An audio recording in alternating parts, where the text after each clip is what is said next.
ദർശനമുള്ളവരായി തീരുവാൻ ദൈവം ആഗ്രഹിക്കുന്നു. பரலோக சிங்காசனத்தை குறித்துள்ள தரிசனம் உண்டாகும்படி, அந்த தரிசனம் உள்ளவளாகும்படி தேவன் விரும்புகிறார். ആ ദർശനം നിങ്ങൾക്ക് ലഭ്യമാകുവാൻ പരിശുദ്ധാത്മാവിനാൽ നിറയപ്പെടണം.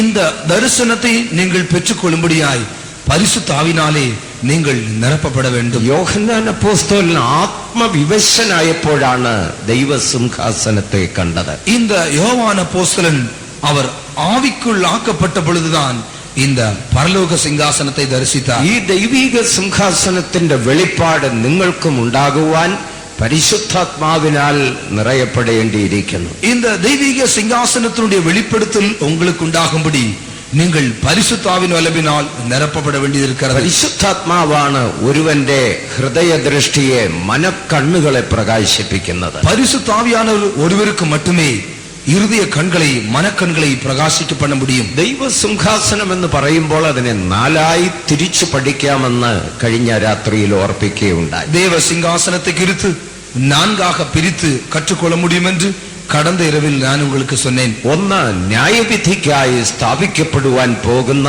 ദൈവസിംഹാസനം. ஒன்று, ന്യായത്തീർപ്പുக்காக സ്ഥാപിക്കപ്പെടக்கூடிയതാണ് സിംഹാസനം. രണ്ടാമത്, ഈ ഭൂമിയിൽ ഒരു മനുഷ്യൻ ഇരുത്തപ്പെടുന്ന ആത്മീകമായ ദൈവസിംഹാസനം. இரண்டாவதாக, இந்த பூமியில் ஒரு மனிதன் அவன் வீற்றிருக்கும்படியாய் அவனுக்காக സ്ഥാപിക്കக்கூடியதான ആവിക്കുரிய സിംഹാസനം. മൂന്നാമത്, ക്രിസ്തു രാജാവായി വിശുദ്ധന്മാർ സഹഭരണകർത്താക്കളായി 1000 ആണ്ട് ഈ ഭൂമിയെ ഭരിക്കുന്ന ദൈവസിംഹാസനം. மூன்றாவதாக, கிறிஸ்து இவ்வுலகத்தில் 1000 ஆண்டு ஆளுகை செய்யக்கூடியதான அந்த ஆளுகையின் காலத்தில் அவரும் அவருடைய பரிசுத்தவான்களும் சேர்ந்து ஆளுகை ചെയ്യുம்படிയായി സ്ഥാപിക്കக்கூடிയதான സിംഹാസനം. നാലാമതായി, ജയം പ്രാപിക്കുന്ന വിശുദ്ധന്മാർ ക്രിസ്തുവിനോടുകൂടെ പിതാവായ ദൈവത്തോടുകൂടെ നിത്യതയിൽ മുഴുനിത്യതയെയും ഭരിക്കുന്ന നിത്യസിംഹാസനം. நான்காவதாக, ஜெயம் கொண்டவர்கள் ஆளுகை செய்யும்படியாக நித்தியத்தில் സ്ഥാപിക്കக்கூடியதான സിംഹാസനം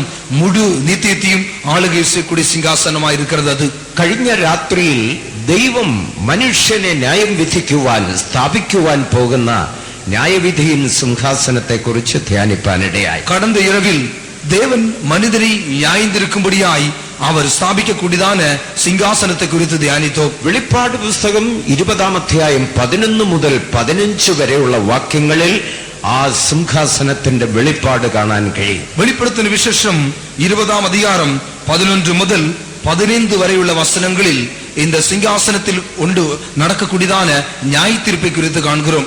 ഞാൻ വലിയൊരു വെള്ള സിംഹാസനം കണ്ടു എന്ന് യോഹന്നാൻ എഴുതുന്നു. நான் ஒரு பெரிய வெள்ளை சிங்காசனத்தை கண்டேன் என்று யோவான் எழுதுகிறார். അതിൽ ഒരുവൻ ഇരിക്കുന്നതായി കണ്ടു. അതിന്മേൽ ഒരുവർ വീற்றிருக்கிறதை கண்டான். ആ ഇരിക്കുന്നവൻ നമ്മുടെ കർത്താവായ യേശുക്രിസ്തുവാണ്. அந்த வீற்றிருக்கக்கூடியவர் நம்முடைய ஆண்டவராகிய இயேசு கிறிஸ்துவாய் இருக்கிறார். ക്രിസ്തുവിനോടുകൂടെ ന്യായവിധി നടത്തുവാൻ വിശുദ്ധന്മാർ യേശുവിനോടുകൂടെ ഇരുത്തപ്പെടാൻ പോകുന്നു. கிறிஸ்துவோடு ന്യായത്തീർப்பை നടത്തുம்படி பரிசுத்தவான்கள் இயேசுவோடு கூட அவரோடு கூட வீற்றிருக்க போகிறார்கள். മരിച്ചവർ അബാലവൃദ്ധം ഉയർത്തെഴുന്നേറ്റ് സിംഹാസനത്തിന് മുൻപാകെ നിൽക്കും. மரித்தவராகிய சிறியவரும் பெரியவர்களும் யாவரும் உயிரோடு எழும்பி சிங்காசனத்துக்கு முன்பாக நிற்பார்கள். പുസ്തകങ്ങൾ തുറക്കപ്പെടുന്നു. புஸ்தகங்கள் திறக்கப்படுகிறது. ഒരു മനുഷ്യന്റെ ജീവിതത്തിൽ ഓർമ്മയായ നാൾ മുതൽ ചെയ്ത സകല പ്രവൃത്തികളും ആ പുസ്തകങ്ങളിൽ രേഖപ്പെടുത്തപ്പെടും. ஒரு மனிதனுடைய நினைவில் அதாவது அவன் பகுத்தறியக்கூடிய நாள் முதல் அவன் செய்யக்கூடியதான யாவும், அவருடைய நினைவில் கொள்ளக்கூடிய யாவும் இந்த புஸ்தகத்தில் எழுதப்படுகிறது. പുസ്തകങ്ങളിൽ എഴുതിയിരുന്നതിനൊത്തവണ്ണം മനുഷ്യർക്ക് അവരുടെ പ്രവർത്തികൾക്ക് അടുത്ത ന്യായവിധി ഉണ്ടായി. இந்த புஸ்தகங்களில் எழுதப்பட்டவர்களின் படியே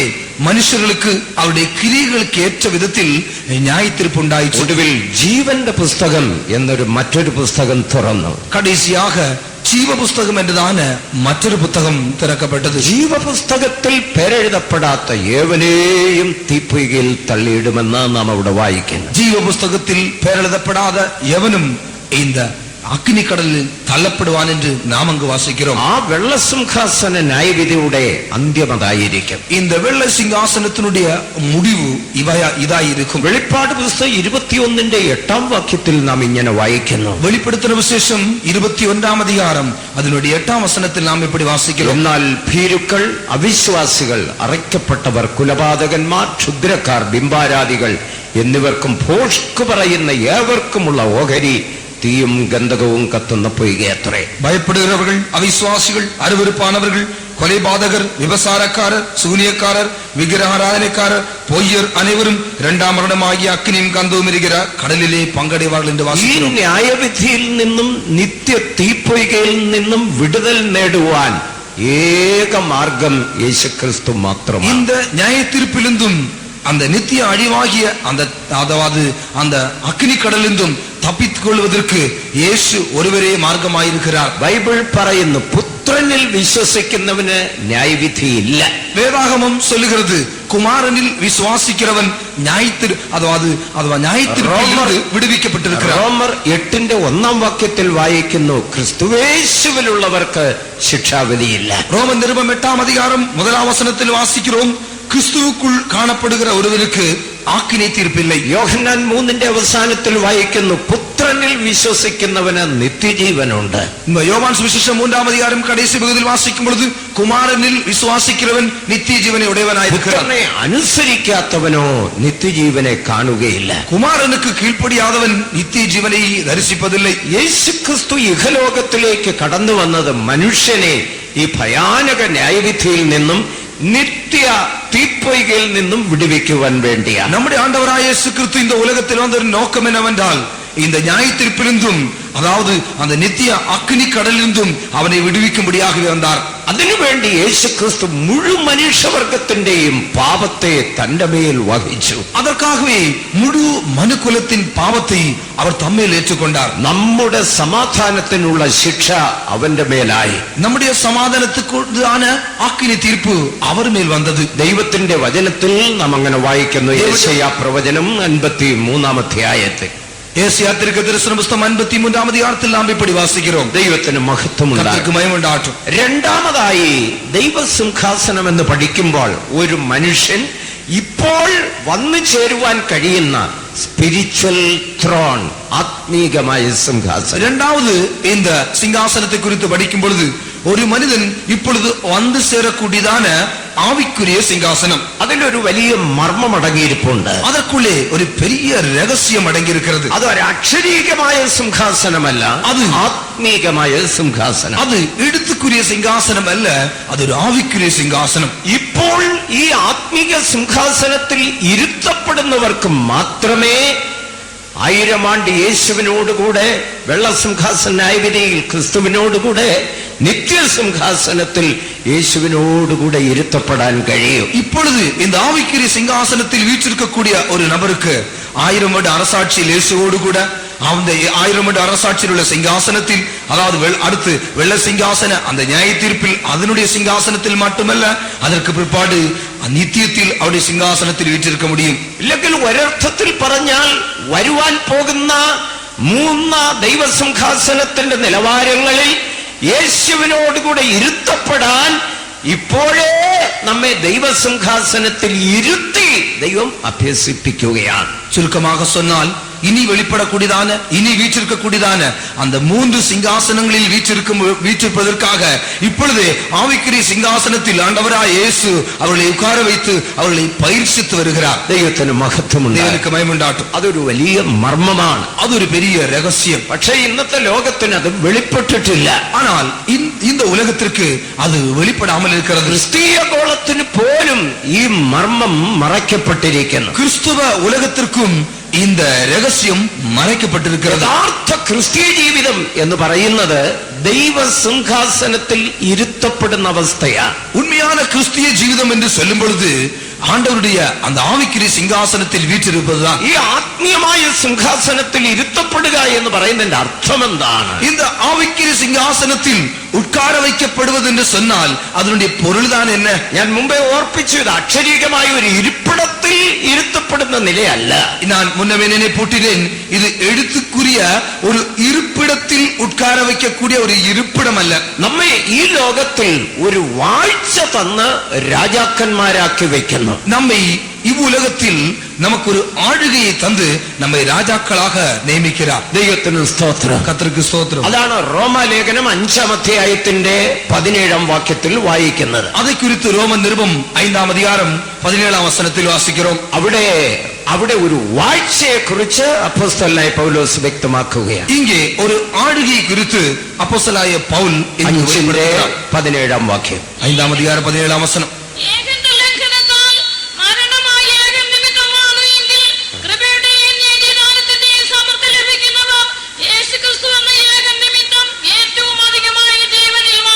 കൃപയുടെയും നീതിദാനത്തിന്റെയും സമർത്ഥി ലഭിക്കുന്നവർ യേശുക്രിസ്തു എന്ന ഏകൻ നിമിത്തം ഏറ്റവും അധികം ജീവനിൽ വാഴും. கிருபையின் பரிபூரணத்தையும் நீதியாகிய ஈவின் பரிபூரணத்தையும் பெறுகிறவர்கள் இயேசு கிறிஸ்து என்னும் ஒருவராலே ஜீவனை அடைந்து ஆளுகுவார்கள். യേശുക്രിസ്തു എന്ന ഏകൻ നിമിത്തം ഏറ്റവും അധികം ജീവനിൽ വാഴും. இயேசு கிறிஸ்து என்றான ஒருவராலே மிகவும் அதிகமான மேன்மையான அந்த ஜீவனில் ஆளுகை செய்வார்கள். പൗലോസ് അപ്പോസ്തലൻ വ്യക്തമാക്കുന്നു, വാഴും, അത് ജീവനിലാണ് വാഴുന്നത്. பவுல் இங்கே தெளிவாக சொல்கிறார், ஆளுகை செய்வார்கள், அது ஜீவனில். അതിന്റെ ആ മരണത്തിൽ ഒരു വാഴ്ചയെ കുറിച്ച് പറയുന്നുണ്ട്. அந்த வசனத்தினுடைய முதல் பகுதியில் മരണം എന്നതാണ് ആളുകയെ കുറിച്ച് കാണുகிறோം. മരണത്താൽ മനുഷ്യൻ വാഴപ്പെടുന്നു, അല്ലെങ്കിൽ ഭരിക്കപ്പെടുന്നു. മരണത്താൽ ഒരു മനുഷ്യൻ ആളുക ചെയ്യപ്പെടുகிறான். മരണം മനുഷ്യരിൽ വാഴ്ച തുടങ്ങിയത് ഏകന്റെ ലംഘനത്താലാണ്. இந்த மரணம் மனிதனில் ஆளுகை செய்ய துவங்கிறது ഒരുവനുடைய മീറുതലിനാൽ ആളുക ചെയ്യാൻ. ആ ഏകൻ എന്ന് പറയുന്നത് ആദിമ മനുഷ്യനായ ആദാം.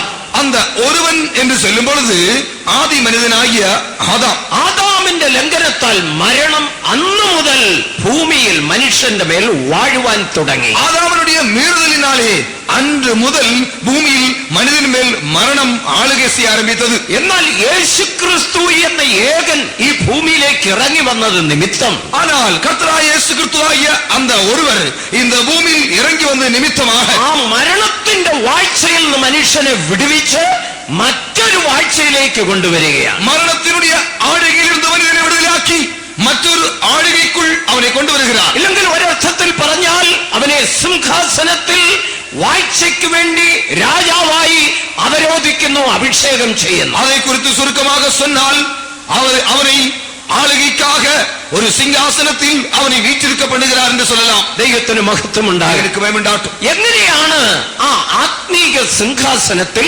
ഒരുവൻ ഇരുത്തപ്പെടുന്നത്, അല്ലെങ്കിൽ വന്നു ചേരുന്നത്? எப்படி ஒருவன் இந்த ஆவிக்குரிய சிங்காசனத்தில் வீற்றிருக்கப்படுகிறான், எப்படி அது அங்கே அவன் வந்து சேருகிறான்? ആ ചോദ്യത്തിന് മറുപടി ആ വാക്യത്തിൽ തന്നെ കാണാൻ കഴിയും. இந்த கேள்விக்கு ஏற்ற பதிலை அந்த வசனத்திலே காண்கிறோம். കൃപയുടെയും നീതിദാനത്തിന്റെയും സമർത്ഥി ലഭിച്ചവർ, കൃപയും പൂർണ്ണത്തെയും നീതിയായ ഈവിൻ പരിപൂർണത്തെയും പെറ്റുകൊണ്ടവர்கள். രണ്ട് വിഷയത്തെ അവിടെ കാണുന്നു. ഒന്ന് കൃപയുടെ സമർത്ഥി, രണ്ട് നീതിദാനത്തിന്റെ സമർത്ഥി. രണ്ട് കാര്യങ്ങളെ ഇങ്ങ് കാണുகிறோம்.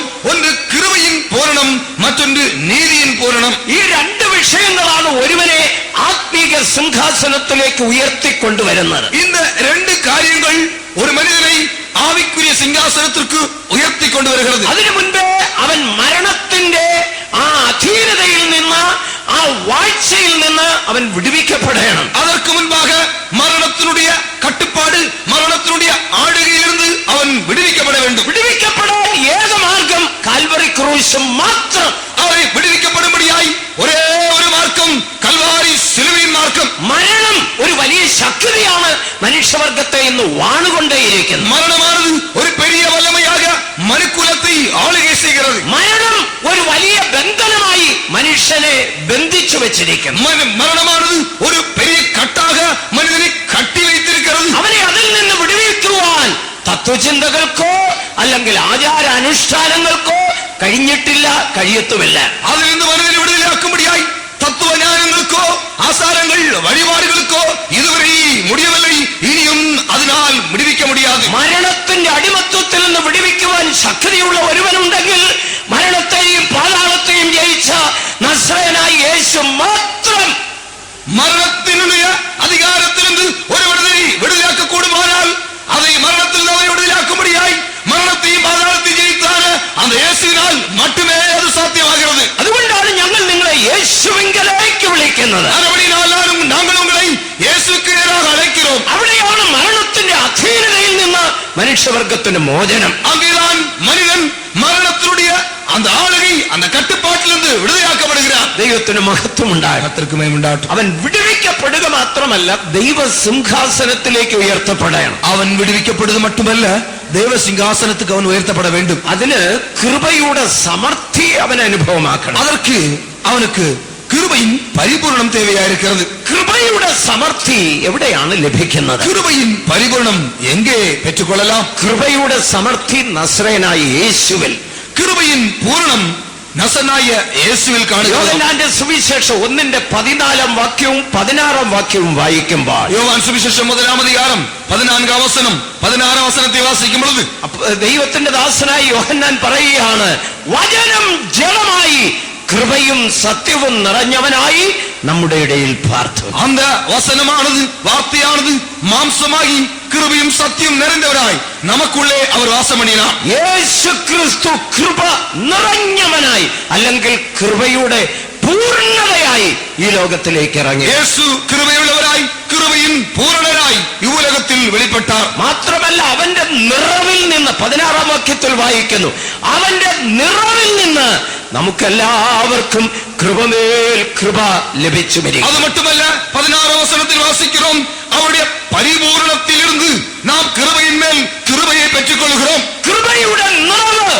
പൂർണ്ണത ദർശിപ്പാൻ യേശുവിങ്കലേക്ക് കടന്നു വരണം. കൃപയിൻ നിറവ്, കൃപയിൻ പൂർണ്ണത്തെ ദർശിക്കുമ്പടി യേശുവിൽ കടന്നു വര വേണ്ടും. യേശുവിലുള്ള കൃപ അവന്റെ ജീവിതത്തിൽ എന്തൊക്കെ വിശേഷതകളാണ് പ്രതിഫലിപ്പിച്ചത്, വെളിപ്പെടുത്തിയത്. യേശുവിൽ കാണപ്പെടக்கூடிയതായ കൃപை അവരുടെ ജീവിതത്തിൽ നിന്ന് എന്റെതെല്ലാം വെളിപ്പെടുത്തുന്നത്. അനേക വിഷയങ്ങൾ കാണാം. ഒരു കാര്യം ഓർപ്പിക്കട്ടെ, അനേക കാര്യങ്ങളുണ്ട്. ഒരു കാര്യത്തിൽ എന്നെ പൊട്ടുகிறேன். 2 കൊരിന്ത്യർ 8-9 വാക്യം പഠിക്കുമ്പോൾ, 2 കൊരിന്ത്യർ 8-ാം അധികാരം 1-ാം വചനത്തിൽ വാസിക്കുമ്പോൾ, യേശുവിൽ ഉണ്ടായിരുന്ന കൃപ സമ്പന്നനായിരുന്ന കർത്താവിനെ ദരിദ്രനാക്കി തീർക്കുവാൻ പ്രേരിപ്പിച്ചു. 2 കൊരിന്ത്യർ 8-ാം അധികാരം 9-ാം വചനത്തിൽ വാസിക്കുമ്പോൾ, യേശുവിനുണ്ടാன കൃപയാണത് അവർ தரித்திரனாய் മാറുവதற்கு அந்த கிருபை அவருக்கு உதவி செய்தது. നമ്മുടെ കർത്താവായ യേശു ക്രിസ്തു സമ്പന്നനായിരുന്നിട്ടും, നമ്മുടെ ആണ്ടവരായ യേശു ക്രിസ്തു ഐശ്വര്യമുള്ളവരായിരുന്നും, നാം സമ്പന്നരായി തീരേണ്ടതിന്,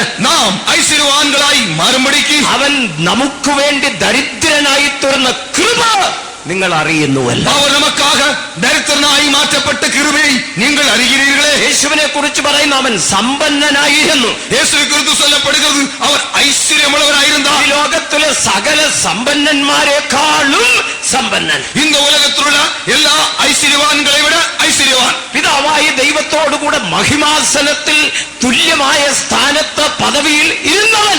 പിതാവാകിയ ദേവനുക്ക് ഒപ്പാക അവരുടെ സിംഹാസനത്തിൽ അവരുടെ മഹിമയ്ക്ക് ഒപ്പാക ഇരുന്നവർ. അവന്റെ കൃപ നിമിത്തം നമുക്ക് വേണ്ടി നമ്മെ സമ്പന്നരാക്കുവാൻ അവൻ ദരിദ്രനായി താണിറങ്ങി വന്നു. അവരുടെ കൃപ നിമിത്തமாக ദരിദ്രരാകിയ നമ്മை ഐശ്വര്യവാന്കളായി മാറ്റുമ്പടി അവർ നമ്മ നിമിത്തமாக അവർ താഴ്ന്ന് ഇറങ്ങി വന്ന മഹിമാസനത്തിൽ ഇരുന്നവൻ താഴ്ന്ന് ഇറങ്ങി വരുവാൻ അവനെ പ്രേരിപ്പിച്ച് അവനിലുണ്ടായിരുന്ന കൃപയുടെ നിറവാണ്. மகிமையின் சிங்காசனத்தில் இருந்தான இயேசுவை அங்கிருந்து கீழே இறங்கி வர பண்ணினது அவரில் வாசமடின கிருபையே. യേശു താണിറങ്ങി വന്നു എന്ന് പറയുമ്പോൾ ചിലർ ചോദിക്കും, അതിനെന്തിനാ ദൈവപുത്രൻ തന്നെ ഇറങ്ങി വരേണ്ട ആവശ്യം ഉണ്ടായിരുന്നു? இயேசு அங்கிருந்து கீழே இறங்கி வந்தார்னு சொல்லும் பொழுது ஒருவேளை கேட்கக்கூடும், இயேசு இப்படி அங்கிருந்து தாழ்ந்து இறங்கി വരേണ്ട അവസ്ഥയും ഇരുന്നതാ? മനുഷ്യനെ രക്ഷിപ്പാൻ ദൈവപുത്രൻ തന്നെ വരേണ്ട കാര്യമുണ്ടായിരുന്നു. മനുഷ്യനെ മീட்கும்படியாய் ദേവകുമാരനെ വര വേണ്ടിയ അവസ്ഥയും ഇരുന്നത്. അവിടെ ദൂതന്മാരിൽ ശ്രേഷ്ഠൻ ഗബ്രിയേൽ മീഖായേൽ ഒക്കെ ഉണ്ടല്ലോ. അങ്ങനെ ആരെങ്കിലും ഒന്ന് അയച്ചാ പോരായിരുന്നു? அங்கே தூதர்கள் மத்தியிலே பிரதானிகளாக காப்ரியேல், மீகாவேல் இப்படிப்பட்ட பலரை காண்கிறோம். அவர்கள் யாராவது ஒருவரை அனுப்பிவிடக்கூடாதா? ഒരു കഥ ഞാൻ കേട്ടത് ഓർക്കുന്നു. ഒരു കഥയെ ഞാൻ ഇപ്പടി കേട്ടത്. ഒരിക്കൽ ഒരു രാജാവ് തന്റെ പരിവാര സമേതം ഒരു ബോട്ടിൽ ഉല്ലാസയാത്ര നടത്തുകയായി. ഒരു മുறை രാജാ തன்னுடைய കൂട്ടത്താരോടുകൂടെ ചേർന്ന് ഒരു സുற்றுലാ പ്രയാണமாக പുറപ്പെട്ടാൻ. രാജാവിനോടൊപ്പം തന്റെ ഒരേ ഒരു മകൻ ഓമനപുത്രൻ തന്റെ മടിയിൽ കളിച്ചുകൊണ്ടേയിരിക്കും. அந்த രാജാവോടുകൂടെ ചേർന്ന് അവിടെ ചെല്ലകുമാരൻ അവിടെ മടിയിലെ വിളയാടിക്കൊണ്ടിരുന്ന സമീപത്ത് തന്റെ വിശ്വസ്തനായ മന്ത്രി ഇരിക്കുന്നു. അവരുടെ സമീപത്തിലെ തன்னுடைய മെയ്ക്കാപ്പാളനാകിയ തன்னுடைய മന്ത്രി വീട്ടിലിരുന്നാർ. അതിന്റെ അടുക്കൽ സർവ്വ സൈന്യാധിപൻ ഇരിക്കുന്നു. അതിന് സമീപത്തിൽ പാർക്കുമ്പോൾ രാணுவத்தினுடைய தலைமை அதுவா தலைவன் காணப்படுகிறான். അനേക പടയാളികളും ഈ ബോട്ടിലുണ്ട്. அநேகம் போர் சேவர்களும் இந்த படகில் இருந்தார்கள். ഈ മന്ത്രി ഒരു ക്രിസ്തു വിശ്വാസിയായിരുന്നു. இந்த மந்திரியை குறித்து பார்க்கும் பொழுது கிறிஸ்துவின் மேல் விசுவாசமுள்ளவனாயிருந்தான். താൻ രാജാവിനോട് യേശുവിനെ കുറിച്ച് സുവിശേഷം പറയാൻ തുടങ്ങി. അവൻ രാജാവിനിടത്തിൽ യേശുവെ കുറിച്ച് സുവിശേഷം അറിയിക്കാൻ ആരംഭിച്ചാൻ. സുവിശേഷം പറഞ്ഞുകൊണ്ടിരിക്കുമ്പോ രാജാവ് ഒരു ചോദ്യം ചോദിച്ചു. അല്ലയോ മന്ത്രി, മനുഷ്യനെ രക്ഷിപ്പാൻ ഈ ദൈവം തന്നെ ഇങ്ങനെ ഇറങ്ങി വരേണ്ട കാര്യമുണ്ടായിരുന്നു. ദൂതന്മാരിൽ ആരെങ്കിലും ഒരാളെ അയച്ചാൽ പോരായിരുന്നു. இந்த ராஜா மந்திரிடத்தில் கேட்கிறான், அல்லையோ மந்திரியே, இந்த மனுக்குலத்தை രക്ഷിക്ക യേശുദാൻ ഇറങ്ങി വര വേണ്ടുമാ? ദൂതർകളിൽ ആരാவது അനുപ്പക്കൂടാതാ? പെട്ടെന്ന് ഈ മന്ത്രി രാജാവിന്റെ മടിയിൽ കളിച്ചുകൊണ്ടിരുന്ന ഈ മകനെ പൊക്കിയെടുത്ത് വെള്ളത്തിലോട്ടും കിട്ടും. திடீரென்று இந்த ராஜாவுடைய மடியில் விளையாடிக்கொண்டிருந்த அந்த பிள்ளையை எடுத்து இந்த மந்திரி தண்ணீருக்குள் போட்டு விட்டார். രാജാവ് കോപം കൊണ്ട് ജ്വലിച്ചിട്ട് ഒരൊറ്റ ചാട്ടം ചാടി മോനെ പൊക്കിയെടുത്ത് ബോട്ടിൽ കയറി. ராஜா கோபம் கொண்டு அவர் எழும்பினவராக திடீர்னு தண்ணீருக்குள் குதித்து அந்த குழந்தையை மீட்டு மறுபடியும் படகுக்குள் கொண்டு வந்தார். കോപം കൊണ്ട് ജ്വലിച്ച രാജാവ് വാളൂരി മന്ത്രിയെ വെട്ടാൻ. கோபம் நிறைந்தான இந்த ராஜா മന്ത്രിയെ വെട്ടുമുടിയായി തன்னுடைய പട്ടയത്തെ എടുത്താൻ. മന്ത്രി തൊഴുകയോടെ പറഞ്ഞു, ഒരു വാക്ക് കേൾക്കണം. இந்த മന്ത്രി அவர் கையெடுத்து கும்பிட்டு சொல்கிறார், ஒரு வார்த்தை கேளுங்கள். രാജാവിന്റെ മകൻ വെള്ളത്തിൽ വീണു. രാജാവിന്റെ കുമാരൻ തണ്ണീരിൽ വീഴ്ന്താൻ. വിശ്വസ്ത മന്ത്രിയായി ഞാൻ അടുത്തിരിപ്പുണ്ടല്ലോ. അവരുടെ മെയ്ക്കാപ്പാളനാകിയ മന്ത്രിയാകിയ ഞാൻ സമീപത്തിൽ ഇരിக்கிறேൻ. പോകട്ടെ, ഞാനാ ഒരുപക്ഷെ വെള്ളത്തിൽ ഇട്ടത്. സർവ്വസൈന്യാധിപൻ അടുത്തിരിപ്പുണ്ടല്ലോ. അത് ശരി, പരവായില്ലേ, പോട്ടും எல்லா சேனைக்கும் அதிபதியாகிய அந்த ராணுவ தலைவர் இங்க இருக்கிறாரே. മാത്രമല്ല, ഏത് ആജ്ഞയും അനുസരിക്കാൻ തയ്യാറായ പടയാളികളുണ്ടല്ലോ. എല്ലാ കട്ടളകൾക്കും കീഴ്പ്പെടുമ്പടിയായി നല്ല പോർച്ചവர்கள் இருக்கிறார்களே. അവരിൽ ആരോടെങ്കിലും ഒരാളോട് പറഞ്ഞാ പോരായേ, അവர்களில் എന്റെ മകൻ ദേണ്ട വെള്ളത്തിൽ വീണിരിക്കുന്നു, എടുത്തുകൊണ്ട് വന്നാട്ടെ എന്ന് പറഞ്ഞാ പോരായേ. அவர்களில் யாராவது ஒருவரிடத்தில் என்னுடைய மகன் தண்ணீரில் விழுந்து விட்டான், நீங்கள் அவனை மீட்டு வாருங்கள் என்று சொல்லக்கூடாதா? അതെനിക്ക് ചിന്തിപ്പാൻ നേരമില്ല. എന്റെ മകനായി പോയി, ഞാൻ എടുത്തിയാടി. எதையெல்லாம் சிந்திக்க எனக்கு நேரமில்லை. என்னுடைய மகனாயிருக்கிறபடினால் நான் அவனை மீட்டுக் கொண்டேன். ഉടനെ മന്ത്രി പറഞ്ഞു, ഇത് തന്നെയാണ് നമ്മുടെ കർത്താവായ യേശുവും ചിന്തിച്ചത്. മന്ത്രി ഉടനെ சொன்னார், നമ്മുടെ ആണ്ടവരായ യേശുവും ഇതുവേ ചിന്തിത്താർ. മനുഷ്യവർഗം പാപച്ചെളിയിൽ കുഴഞ്ഞു മറിഞ്ഞ് നാശത്തിലേക്ക് പോകുന്നത് കണ്ട കർത്താവായ യേശു ക്രിസ്തു അവനിലുള്ള കൃപനിമിത്തം അവൻ താണിറങ്ങി വന്നു. മനുകുലമാനത് പാപത്തിൻ ഉളയിലെ சேற்றிலே அமிழ்ந்து நரகத்தை நோக்கி கடந்து செல்லும் பொழுது அவர் இருந்த கிருபையானது அவரை இந்த தாழ்ந்த உலகத்துக்கு இறங்க வர பண்ணினது. ദൈവത്തിന് സ്തോത്രം. കർത്തർക്ക് സ്തോത്രം. ഇറങ്ങി വന്നു എന്ന് മാത്രമല്ല, ഏറ്റവും ദരിദ്രനായി ഇറങ്ങി വന്നു. അവർ ഇറങ്ങി വന്നത് മറ്റുമല്ല, മികവും ഏഴ്മൈ മികവും ദരിദ്രമുടവരായി കാണപ്പെട്ട. എന്തിന് ഏറ്റവും ദരിദ്രനായി ഇറങ്ങി വന്നു? ഏൻ ഇவ்வளவு അധികமான എളിമയിൽ അവർ വന്നാ? ഈ നമ്മെ ഉദ്ധരിപ്പാൻ, മനുഷ്യനെ ഉദ്ധരിപ്പാൻ. കാരണം മനുഷ്യൻ അത്രമാത്രം വീണുപോയി, അത്രമാത്രം താണുപോയി, അത്രമാത്രം അരിഷ്ടരായി പോയി. അതുകൊണ്ട് യേശു അത്രമാത്രം താണു വരണമായി. മനുഷ്യൻ அந்த அளவுக்கு தாழ்ந்த நிலவரத்தில், தரித்திர நிலவரத்தில், எளிமையான நிலவரத்தில் அந்த அளவுக்கு தாழ்ந்து விட்டான். அவனை மீட்டுக் கொள்ளும்படியாய் ஆண்டவரும் அந்த அளவுக்கு തന്നെ താഴ്ത്ത വേണ്ടിയത് ഇരുന്നത്. കൃപയാൽ അവൻ ദരിദ്രനായി തീർന്നു. കൃപയിനാലേ അവർ ദരിദ്രരാനാർ. ദൈവത്തിന് സ്തോത്രം. കർത്തർക്ക് സ്തോത്രം. അവൻ ഉരുവായത് ഒരു പാവപ്പെട്ട സ്ത്രീയുടെ ഉദരത്തിൽ. അവർ പിറന്നത് ഒരു എളിമയാണ് ഒരു സ്ത്രീയുടെ വയറ്റിലെ പിറന്നു. ഏറ്റവും ദരിദ്രയായ ഒരു സ്ത്രീയുടെ ഉദരത്തിലാണ് ഉരുവായത്. മികവും ദരിദ്രം നിറഞ്ഞതാണ് ഒരു സ്ത്രീயின் വയറ്റിലെ അവർ ഉരുവാനാർ. പിറന്നു വീണതോ വഴിയരികിൽ എന്നാ വായിക്കുന്നത്. അവർ പിറന്നതോ വഴിയിൽ വയ്ച്ചെന്ന് കാണുകയും. ചിലർ ചിന്തിക്കുന്ന യേശുവിനെ പുൽക്കൂട്ടിൽ പ്രസവിച്ചു എന്ന്. അങ്ങനല്ല. ചിലർ ചിന്തിக்கிறார்கள் യേശു ഒരു പുല്ലണയിൽ പിറந்தார் என்று. அப்படிയല്ല. യേശുവിനെ പിറന്ന ഒരു വഴിയരികിലാണ്. യേശു പിറന്നത് വഴിയരികെ. വഴിയരികിൽ അവൻ പ്രസവിച്ചു വീണു. അവർ വഴിയരികെ പെറ്റെടുക്കപ്പെട്ട. ഈ പിഞ്ചു പൈതലുമായി അമ്മ സത്രത്തിലേക്ക് ചെല്ലുമ്പോൾ അവിടെ അവർക്കിടമില്ലായിരുന്നു. இந்த சின்ன குழந்தையுமாய் தாய் சத்திரத்தை நோக்கி செல்லும் பொழுது அங்கே அவர்களுக்கு இடமில்லை. ഇങ്ങനെയാണ് ബൈബിൾ വായിക്കുന്നത്. അവർക്കവിടെ ഇടമില്ലായകയാൽ, എവിടെ? സത്രത്തിൽ, വഴിയമ്പലത്തിൽ ഇടമില്ലായകയാൽ പുൽത്തൊഴുത്തിൽ കൊണ്ടുപോയി കിടത്തി. அப்படிதான் நாம் வாசிக்கிறோம். அங்கே அவர்களுக்கு இடமில்லாதபடியினால் அந்த குழந்தையும் கூட்டிக்கொண்டு அவர்கள் പുല്ലണை, അതായത് മുല്ലണയിൽ കിടത്തിനാർ. യോസേപ്പും മറിയയും കൂടി ഈ കുഞ്ഞിനെ എടുത്തുകൊണ്ട് ചെല്ലുന്ന കണ്ടപ്പോൾ സത്രം സൂക്ഷിപ്പുകാരൻ നോക്കി വല്ലതും ചില്ലറ കിട്ടുന്ന പാർട്ടിയാണോ നോക്കിയപ്പോ അല്ല. இந்த சத்திரத்தில் இருக்கக்கூடிய மனிதன், அவனுடைய அந்த காப்பாளன் இந்த யோசேப்பு குழந்தை எடுத்துக்கொண்டு போகும் பொழுது ஏதாவது பணம் கொடுப்பான் என்று பார்த்த பொழுது யோசேப்பின் கையில் கொடுக்கும்படியாய் பணம் இல்லாதிருந்தது. പണമുണ്ടെങ്കിൽ ഇടമില്ലാത്തടത്തും ഇടമുണ്ടാകും എന്നുള്ളത് ഞാൻ പറയാതെ നിങ്ങൾക്കറിയാം. பணம் இருந்தால் இடம் இல்லாவிட்டாலும் அங்கு இடம் உண்டாகும் என்று நான் சொல்லாமலே உங்களுக்கு விளங்கிக் கொள்ள முடியும். സത്രം സൂക്ഷിപ്പുകാരൻ നോക്കി വല്ല പ്രയോജനമുള്ളോ ഇല്ല. இந்த சத்திரத்தை பாதுகாக்கக்கூடிய பாதுகாவலன் பார்த்தான், ஏதாவது மார்க்கம் உண்டா என்று பார்த்தால் அங்கு பணம் അവൻ പറഞ്ഞു ഇവിടെ ഇടമില്ല. அந்த சத்திரக்காரன் சொன்னான், இங்கே இடமில்லை. മാത്രമല്ല അവനെ കൊണ്ടുപോയി പുൽത്തൊഴുത്തിൽ കിടത്തി എന്ന്. அது மட்டுமல்ல, அவரை கொண்டுപോയി ഒരു മുന്നണയിൽ പടുക്ക வைத்தார்கள். അവൻ ജനിച്ചു വീണത് വഴിയരികിൽ. അവർ പിറന്നത് വഴിയരികെ. ഈ ലോകത്തിലെ ഏറ്റവും വലിയ ദരിദ്രൻ എന്ന് പറഞ്ഞാലും പ്രസവിച്ച് വീഴാൻ ഒരു ആശുപത്രിയുടെ തിണ്ണയെങ്കിലും കാണും. നമ്മുടെ കർത്താവിന് അതുപോലുമില്ല. இந்த உலகத்தில் காணக்கூடியதான எவ்வளவு மிகவும் ஏழ்மையான ஒரு தரித்திரனாயிருந்தாலும் அங்கே குழந்தை பிறக்கும் பொழுது ஒரு ஆஸ்பத்திரியாவது அதனுடைய திண்ணையாவது கிடைக்கும். നമ്മുടെ യേശുക്കോ അതും கிடைக்கவில்லை. ഒരു പഴയ പുൽപ്പായെങ്കിലും കിട്ടും പ്രസവിച്ച് വീഴാൻ. യേശുവിന് അതുപോലും കിട്ടിയില്ല. അത്രത്തോളം ദരിദ്രൻ. യേശു പിറந்து കിടത്തപ്പെടുம்படியாய் ஒரு பழைய புல்பாய் கூட கிடைக்கவில்லை. அந்த அளவுக்கு எளிமை நிறைந்த அனுபவத்தில் பிறந்தார். ന്യായപ്രമാണത്തിന്റെ ക്രമമനുസരിച്ച് യാഗമർപ്പിക്കുവാൻ യോസേപ്പും മറിയയും കൂടെ യേശുവിനെയും കൊണ്ട് പോകുമ്പോൾ ന്യായപ്രമാണത്തിനുடைய മുറമേൻപടി യേശുക്ക് ബലി സെലുത്തുമ്പടിയായി യേശുவை அந்த മറിയാവും യോസേപ്പും കൊണ്ടു ചെല്ലുകയാണ് വേളയിൽ ദേവാലയത്തിലേക്ക് പോകുമ്പോൾ രണ്ട് പ്രാവും കുഞ്ഞുമായി പോയെന്നാ പറയുന്നത്. അங்கே ദേവാലയത്തിലേക്ക് ചെല്ലും പൊഴുത് രണ്ട് കാട്ടുപ്രാ കുഞ്ഞുങ്ങളുമായി ചെല്ലുகிறார்கள்.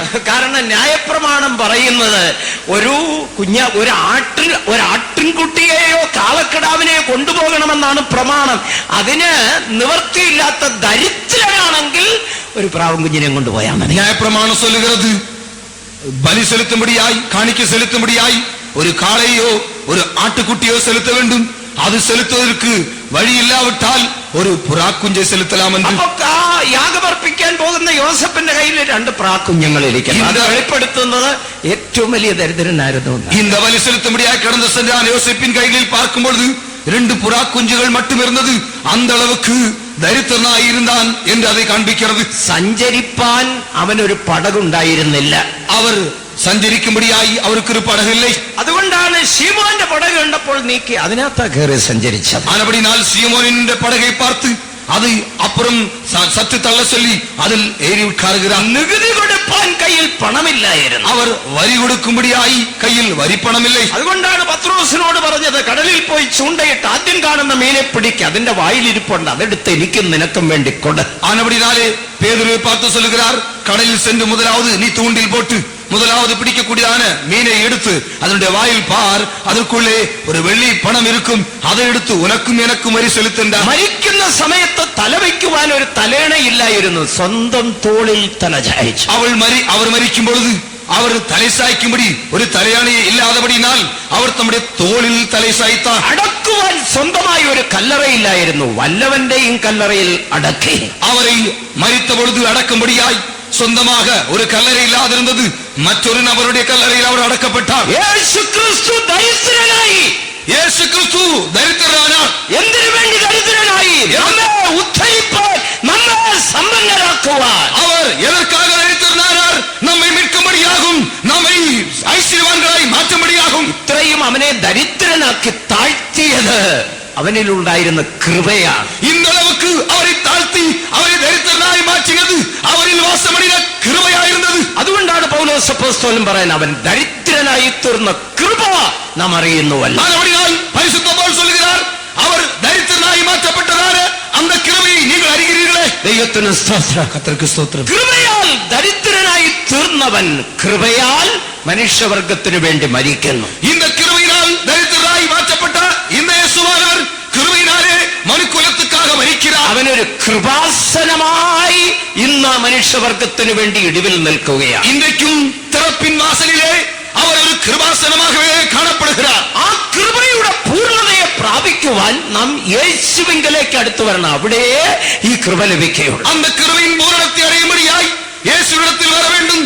അങ്ങ് இந்த கிருபையின் பூரணத்தை பெற்றுக்கொள்ள முடியும். ഈ കൃപ എന്താണ് ചെയ്യുന്നത്? இந்த கிருபை செய்வது என்ன? നമ്മിലുള്ള സകല പാപങ്ങളെയും ക്ഷമിക്കുന്നു. இந்த நம்ம இருக்கக்கூடியதான எல்லா பாவங்களையும் இந்த கிருபை மன்னிக்கிறது. ഏത് ഭയങ്കര പാപത്തെയും ക്ഷമിക്കുവാൻ നിറവായ കൃപ യേശുവിന്റെ പക്കലുണ്ട്. எவ்வளவு கொடூரமான பாவத்தையும் மன்னிக்கும்படியாய் പൂർണ്ണമായ കൃപ യേശുവിലുണ്ട്.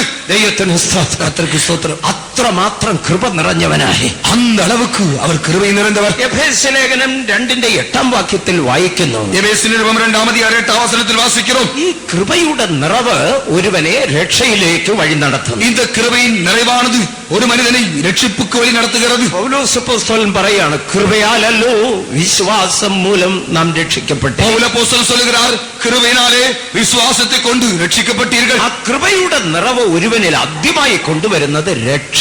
இந்த கிருபையின் நிறைவானது முதலாவது ஒரு மனிதனுக்குள் கொண்டு வரக்கூடியது രക്ഷിப்பை. രക്ഷ എന്ന പദത്തിന്റെ അർത്ഥം ശിക്ഷയിൽ നിന്നുള്ള വിടുതൽ. இந்த രക്ഷിப்பு என்று சொன்னால் அதனுடைய அர்த்தம் பொருள், அதாவது தண்டனையில் നിന്നുള്ള വിടുതலை. ശിക്ഷ എന്ന് പറഞ്ഞാൽ പാപത്തിന്റെ ശമ്പളമായ മരണമെന്ന ശിക്ഷ. தண்டனை அதாவது சிக்ஷை என்று சொல்லும் பொழுது പാപത്തിற்கு ബലനാக കൊടുക്കக்கூடிയതാണ് മരണത്തിനുடைய ദണ്ഡന.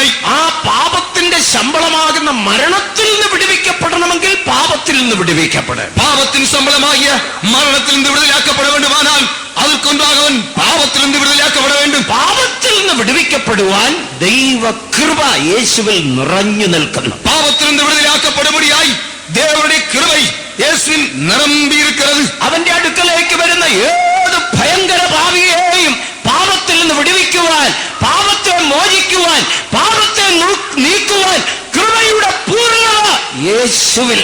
അവരിടത്തിൽ വരക്കൂടിയ മനുഷ്യൻ എவ்வளவு കൊടിയമാണ്, എவ்வளவு താഴ്വയാണ് പാവിയായിരുന്നാലും அந்த പാവത്തെ നീക്ക அதை മാറ്റുമ്പടിയായി കൃപയിൻ പൂർണ്ണം ഇന്ന് യേശുവിൽ കാണപ്പെടുகிறது. കൃപ പെരുകുന്നിടത്ത് അല്ല, പാപം പെരുകുന്നിടത്ത് കൃപയും അത്യന്തം വർദ്ധിച്ചു എന്ന്. പാപം പെരുകാനിടത്തിൽ ദേവന്റെ കൃപയാണത് അധികമായി പെരുകിറ്റ് എന്ന് കാണുകയും. ദൈവത്തിന് സ്തോത്രം. കൃപ പാപത്തെ ക്ഷമിക്കുന്നു. കൃപയാണത് പാപത്തെ മന്നിക്കുന്നത്. ഒരുവനെ രക്ഷയിലേക്ക് വഴി നടത്തും. ഒരു മനുഷ്യനെ രക്ഷിപ്പുക്ക് കൊണ്ടുവരുന്നത്. പക്ഷെ കൃപ മാത്രം പോരാ, വിശ്വാസം ഉണ്ടാകണം. ആ കൃപ മറ്റും പോരാത്, അതോട് വിശ്വാസവും തേവൈ. വിശ്വാസം ഒരു മനുഷ്യനിൽ ഉണ്ടാകേണ്ടതാണ്. വിശ്വാസം എന്ന് ചൊല്ലുമ്പോൾ അതൊരു മനുഷ്യനുക്കുൾ കാണപ്പെട വേണ്ടും. കൃപ യേശുവിൽ നിന്ന് പകരപ്പെടുന്നു. കൃപയാണത് യേശുവിൽ നിന്ന് പുറപ്പെടുகிறது. വിശ്വാസമോ യേശുവിങ്കലേക്ക് കടന്നു വരുന്ന ആ വ്യക്തിയിലൂടെ പരിശുദ്ധാത്മാവിന്റെ അഭിഷേകത്താൽ ഒരുവന് ഒരു വാഴ്ച നൽകുന്നു. പരിശുദ്ധാവിന്റെ അഭിഷേകത്തിലാലെ ഒരുവനുക്ക് ആളുക കൊടുക്കപ്പെടുகிறது. അഭിഷേകം പ്രാപിച്ചവർ കരങ്ങളെ ഉയർത്തുക, ഹല്ലേലൂയ പറഞ്ഞാട്ടെ.